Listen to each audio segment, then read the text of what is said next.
Bismillahirrahmanirrahim. Assalamualaikum warahmatullahi wabarakatuh.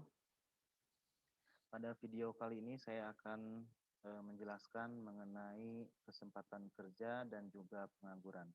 Nah, dalam materi ini yang perlu kalian pahami terlebih dahulu tentang struktur tenaga kerja. Jadi di dalam tenaga kerja itu ada dua hal. Yang pertama ada angkatan kerja dan juga bukan angkatan kerja. Nah, angkatan kerja itu tenaga kerja atau penduduk dalam usia kerja atau mempunyai pekerjaan yang atau juga yang sedang mencari pekerjaan. Jadi angkatan kerja ini adalah penduduk-penduduk yang memiliki usia produktif.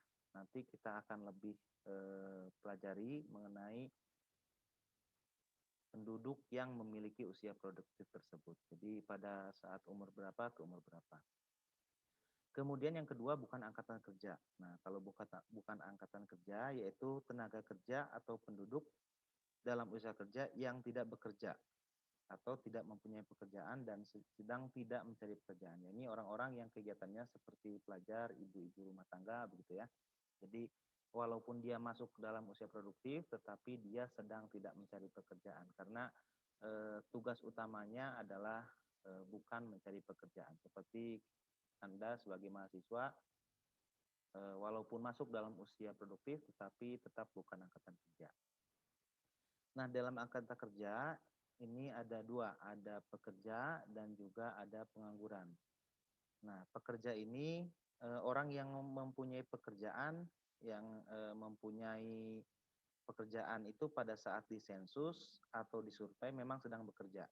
Nah, serta orang yang mempunyai pekerjaan tapi sementara tidak bekerja. Jadi pekerja ini adalah orang-orang yang pada saat kita survei atau pada saat dilakukan sensus itu dia sedang bekerja maka dia masuk sebagai pekerja. Sedangkan pengangguran ini adalah orang yang tidak mempunyai pekerjaan. Nah, lengkapnya ini adalah orang yang tidak bekerja dan atau sedang mencari pekerjaan. Nah, orang-orang yang sedang mencari pekerjaan ini ada tiga hal yang harus kita pahami. Yang pertama, dia belum dan sedang berusaha mendapatkan pekerjaan, atau pada saat disensus dia sedang menganggur. Jadi sebelum disensus dia bekerja, tetapi pada saat masuk data sensus dia itu sedang tidak bekerja atau menganggur, maka dia disebut dengan pengangguran. Dan yang ketiga, orang yang sedang dibebas tugaskan atau yang sedang berusaha mendapatkan pekerjaan. Jadi orang yang sedang dibebas tugaskan dari kerjaan juga itu termasuk ke dalam pengangguran. Nah, sedangkan pekerja ini ada yang disebut dengan pekerja penuh atau full employment dan ada juga orang yang setengah menganggur. Nah, pekerja penuh atau full employment ini ya ini pekerja yang bekerja dengan memenuhi kriteria. Yang pertama, dia kerjanya itu lebih dari 40 jam per minggu. Jadi orang yang lebih dari 40 jam per minggu dia disebut pekerja penuh atau full employment. Jadi rata-rata kisaran sekitar 8 jam per hari kalau bekerjanya itu Senin sampai dengan Jumat ya. Kemudian dia juga bekerja ini sesuai dengan bidang keahlian. Jadi tidak melenceng dari bidang keahliannya. Kalau misalkan kita guru ya sebaiknya kita bekerja juga di bidang keahlian kita yaitu keguruan, menjadi guru gitu. Nah, sedangkan orang-orang yang setengah menganggur ini, dia yang kerjanya kurang dari 40 jam per minggu. Jadi kalau tadi yang full employment itu lebih dari 40 jam atau sama dengan 40 jam, yang setengah menganggur ini orang-orang yang kerjanya kurang dari 40 jam. Mungkin ini adalah orang-orang yang bekerja paruh waktu gitu. Kemudian dia juga orang yang kerjanya atau gajinya di bawah UMR atau upah minimum regional itu juga termasuk dengan pekerja dengan kategori setengah menganggur. Jadi kalau di Bandung UMR misalkan kisaran 3,8 juta, maka yang di bawah itu dia dianggap pekerja namun setengah menganggur. Atau misalkan kalau di daerah-daerah yang UMR-nya lebih besar, misalkan daerah Karawang atau daerah Bekasi, nah yang di bawah UMR itu biasanya disebut dengan pekerja yang setengah menganggur. Kemudian juga orang-orang yang kurang produktif atau tidak produktif di dalam perusahaan itu juga sebetulnya termasuk ke dalam kategori pekerja yang setengah menganggur.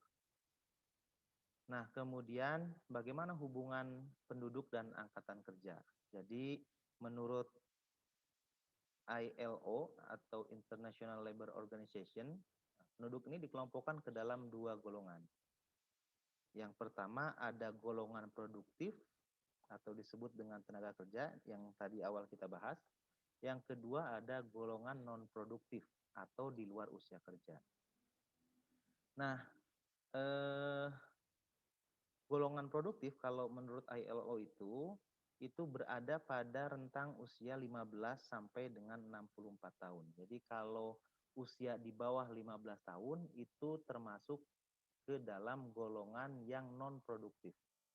Begitu juga yang di atas 65 tahun, itu termasuk golongan yang non produktif. Maka di beberapa perusahaan, di beberapa pekerjaan, golongan-golongan dengan usia 15 tahun ke bawah atau 65 tahun ke atas itu biasanya sudah dibebas tugaskan karena mereka itu sudah tidak termasuk ke dalam golongan-golongan pekerja yang produktif. Tetapi demikian, walaupun demikian, ada beberapa tipe pekerjaan yang memang pada usia 65 tahun juga masih diperbolehkan untuk bekerja. Contoh misalkan dosen begitu ya, dosen dengan jabatan fungsional profesor itu masih diperbolehkan bekerja karena secara fisik tidak terlalu banyak yang dibutuhkan.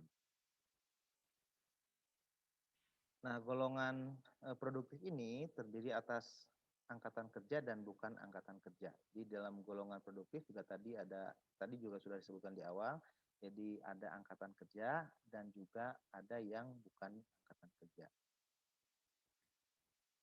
Nah, penduduk angkatan kerja ini yang pertama syaratnya ini selama seminggu sebelum pencatatan atau sensus penduduk memiliki pekerjaan, baik bekerja maupun yang sementara tidak bekerja karena suatu sebab, misalkan sedang cuti atau menunggu hasil panen gitu ya, itu termasuk ke golongan produktif atau golongan angkatan kerja.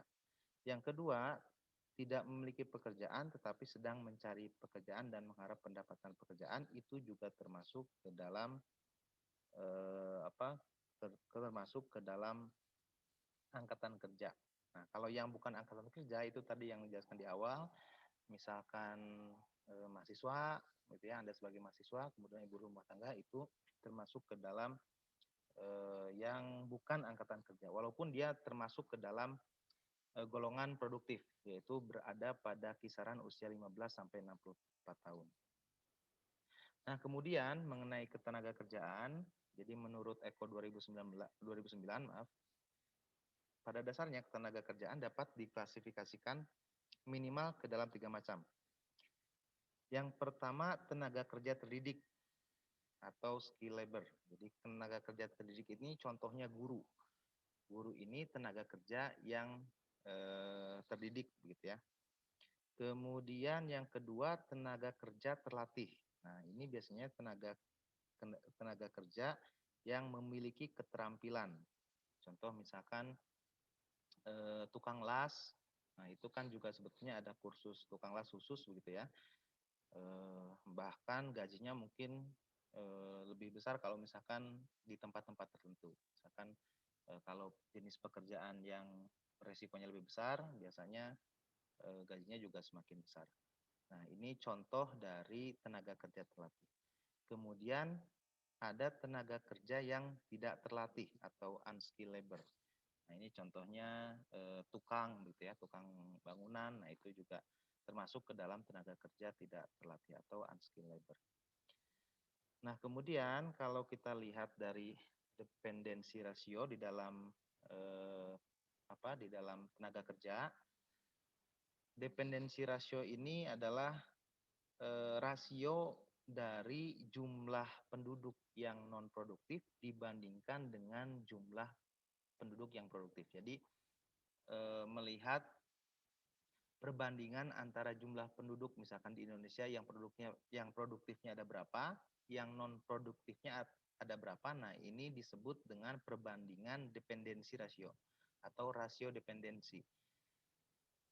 Nah, caranya adalah dengan membagi antara penduduk yang luar usia kerja dibagi dengan penduduk usia kerja.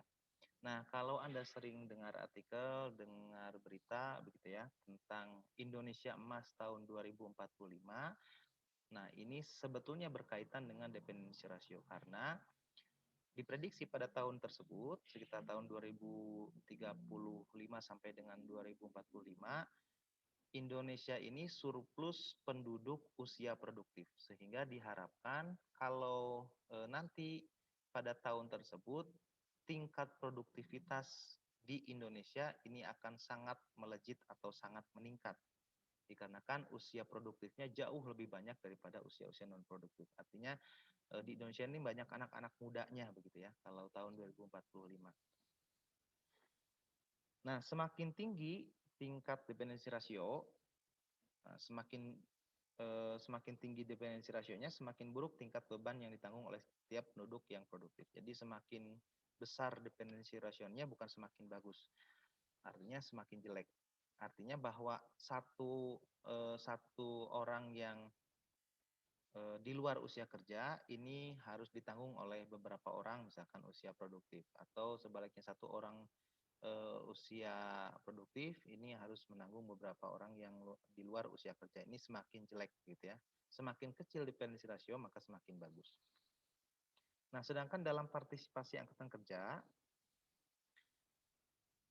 yang dinamakan dengan partisipasi angkatan kerja atau TPAK ini adalah angka perbandingan antara jumlah angkatan kerja dan jumlah penduduk usia kerja yang dinyatakan dalam persentase. Kalau tadi dependensi rasio itu membandingkan antara penduduk luar usia kerja dengan penduduk usia kerja, dalam partisipasi angkatan kerja ini membandingkan dengan angkatan kerja dibandingkan dengan penduduk usia kerjanya atau PUK. Jadi kalau kita lihat rumusnya, nah, partisipasi angkatan kerja atau TPAK ini angkatan kerja dibagi dengan penduduk usia kerja dikali dengan 100%. Maka nanti ketemu persentasenya. Nah, semakin besar partisipasi angkatan kerja, ini semakin bagus. Berbeda halnya dengan dependensi rasio. Semakin besar, semakin jelek. Tetapi kalau partisipasi angkatan kerja, semakin besar tingkat partisipasinya, maka akan semakin bagus untuk sebuah negara. Ya. Kemudian kalau kita lihat dari jenis pengangguran, jadi jenis pengangguran ini ada dua, ada berdasarkan sifatnya dan ada berdasarkan penyebabnya. Berdasarkan sifatnya ini ada pengangguran terbuka, ada pengangguran setengah pengangguran, dan ada pengangguran terselubung. Sedangkan kalau berdasarkan penyebabnya, ini ada pengangguran struktural, pengangguran friksional, pengangguran musiman, pengangguran voluntary, pengangguran teknologi, dan terakhir pengangguran deflasioner. Kemudian kalau dari jenis-jenis pengangguran ada yang lain begitu ya, ada juga yang dinamakan pengangguran musiman, kemudian pengangguran friksional, kemudian pengangguran voluntary yang tadi itu, kemudian pengangguran struktural. Jadi kalau pengangguran musiman ini biasanya petani yang berada pada musim yang kurang bagus, cuaca kurang bagus, itu biasanya tidak bekerja. Nah, ini biasanya disebut dengan pengangguran musiman. Tapi kalau misalkan petani pada cuaca yang sangat bagus untuk cocok tanam, maka dia bekerja. Ya. Sedangkan pengangguran friksional ini adalah tenaga kerja yang sudah bekerja tapi menginginkan pindah pekerjaan lain sehingga belum mendapatkan tempat pekerjaan yang baru. Nah, ini misalkan kita tadinya awalnya kerja di perusahaan A, kemudian karena gajinya kecil, kita akan pindah ke perusahaan yang lain, tetapi masa dari perpindahan dari perusahaan A ke perusahaan yang lain ini kan kita sedang menganggur. Nah, itu disebut dengan pengangguran friksional. Nah, sedangkan pengangguran sukarela atau voluntary ini pengangguran yang memang dia tidak berniat untuk bekerja. Jadi dia tidak sedang mencari pekerjaan, tetapi memang dia tidak berniat untuk bekerja. Sedangkan pengangguran struktural ini biasanya disebabkan karena perubahan sistem ekonomi atau perubahan iklim perekonomian. Misalkan pada tahun 1998 misalkan Indonesia ini mengalami krisis ekonomi. Nah, sehingga pada saat itu banyak orang-orang yang tadinya bekerja tiba-tiba tidak bekerja. Nah, ini juga disebut dengan pengangguran struktural. Atau misalkan pada beberapa tahun kebelakangan ini, di mana revolusi industri 4.0 ini sangat sangat meluas di dunia, yang menyebabkan beberapa tenaga kerja justru kehilangan pekerjaan akibat ada perubahan struktur ekonomi. Nah, ini disebut dengan pengangguran struktural. Nah, kemudian dilihat dari penyebab terjadinya pengangguran. Nah, ini ada dari aspek pendudukan. Kalau kita lihat dari aspek kependudukan, ini misalkan dari pertumbuhan penduduk yang sangat cepat, yang tidak berbanding lurus dengan pertumbuhan pembukaan lapangan kerja. Nah, ini disebut dengan pengangguran yang disebabkan karena aspek pendudukan. Yang kedua bisa juga dari aspek ekonomi. Itu tadi salah satunya misalkan ada perubahan struktur ekonomi, ada perubahan revolusi industri, misalkan itu salah satu sebab dari aspek ekonomi.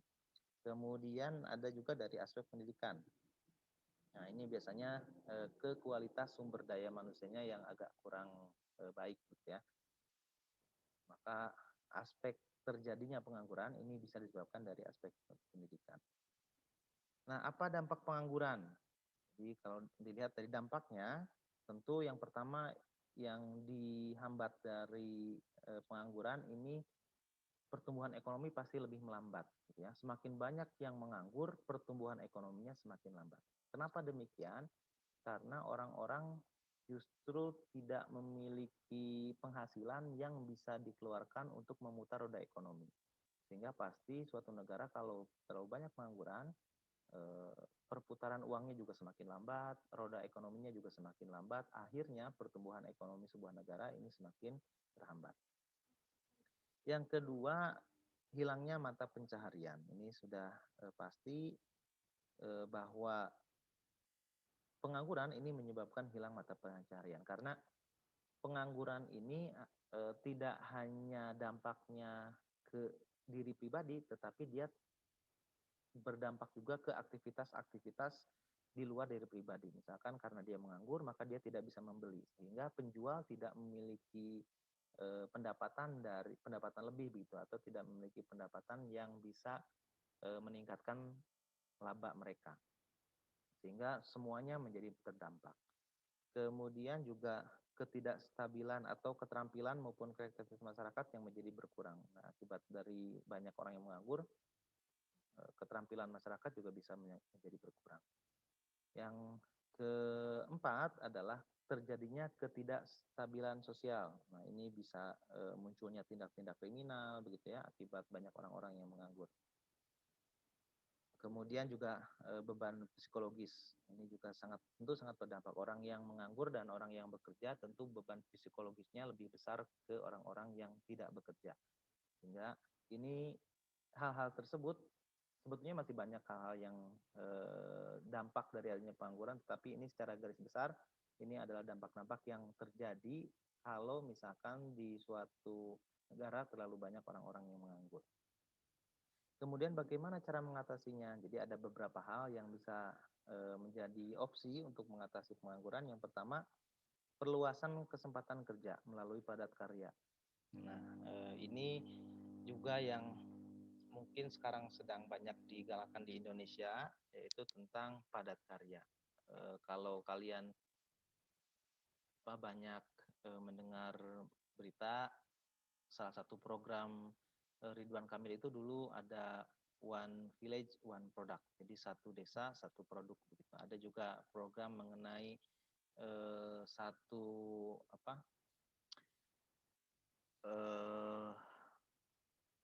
sekolah, satu produk. Kemudian juga ada satu pesantren, satu produk. Nah, ini banyak sebetulnya hal-hal yang dilakukan oleh pemerintah untuk melakukan padat karya.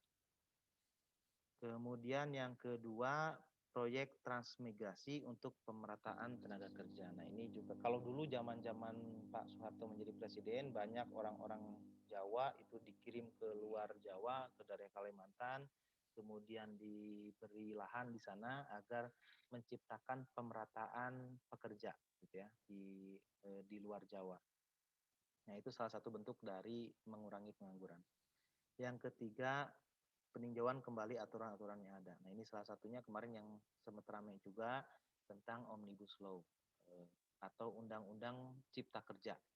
Nah, ini juga sempat ramai. Nah, ini sebetulnya bisa digunakan sebagai cara untuk mengatasi pengangguran. Kemudian juga meningkatkan sektor informal dari perekonomian masyarakat. Nah, ini dengan banyaknya dibuka sektor-sektor informal tentu ini juga bisa menyerap pekerja dengan lebih banyak gitu ya. Kemudian meningkatkan kualitas tenaga kerja melalui pelatihan maupun pendidikan. Ini juga bisa digunakan. Kalau tadi di awal kita bahas mengenai penyebab pengangguran yang disebabkan karena pendidikan, nah ini menjadi salah satu solusi yaitu dengan banyak mengikuti pelatihan-pelatihan. Nah, program pemerintah yang salah satunya mengikuti atau melatih pekerja atau orang-orang yang akan bekerja, ini salah satunya kalau kemarin itu tentang kartu prakerja. Nah, ini juga salah satu bentuk pemerintah untuk mengatasi pengangguran. Nah, bagaimana cara untuk memperluas tenaga kerja? Jadi yang pertama, meningkatkan usaha-usaha yang mendorong tingkat produksi dan menjamin kestabilan harga. Karena kalau harga terlalu bergejolak, tentu juga ini berdampak kepada pengangguran. Misalkan harga barang A itu naik, kalau terlalu besar kenaikannya, maka ini juga akan bisa berdampak ke pengangguran. Kalau harga handphone terlalu tinggi, misalkan tiba-tiba mengalami kenaikan yang terlalu besar, ini justru akan membuat perusahaan tersebut menjadi bangkrut. Kalau perusahaannya bangkrut, maka orang-orang yang bekerja dalam perusahaan tersebut ini bisa menganggur. Nah, sehingga harus mendorong terus tingkat produksi yang menjamin kestabilan harga. Jadi bagaimana menstabilkan harga? Kan kuncinya itu, harga stabil itu apabila permintaan dan penawaran bertemu pada titik tertentu, maka cenderung harga akan stabil. Dan salah satu kuncinya juga adalah keseimbangan antara peredaran uang dan peredaran barang. Terlalu banyak peredaran uang, maka tentu akan terjadi inflasi. Terlalu banyak peredaran barang, tentu akan menjadi deflasi. Nah, tugasnya di sini salah satunya pemerintah juga harus menjaga kestabilan antara peredaran uang dan juga peredaran barang. Yang kedua, meningkatkan usaha-usaha yang bersifat sektoral dan regional.